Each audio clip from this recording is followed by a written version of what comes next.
this conversation very briefly just about travel, what we are seeing. A record number of people passing through airports just this weekend, 1.75 million people flying on Sunday, more passengers than at any time since the pandemic began.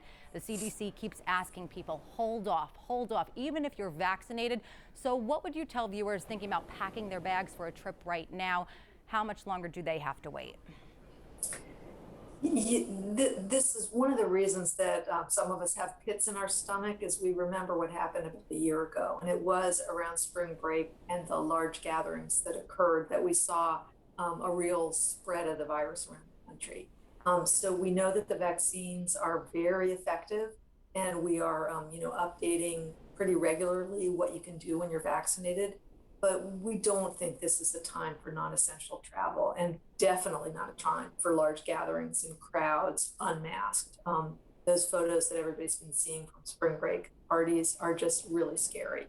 Young people feel like nothing's ever going to happen to them, but we've lost young people during this pandemic.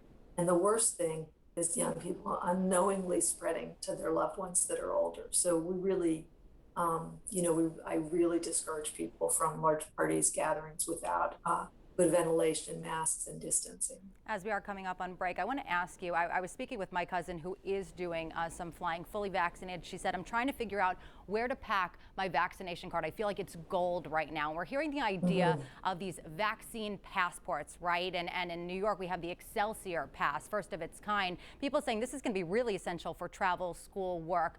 What are the benefits of a program like this? Does everyone need to be on board for it to actually work? There's a lot of activity right now in the private sector, and the government is looking into how we can be helpful. What kinds of principles can support good documentation of vaccination.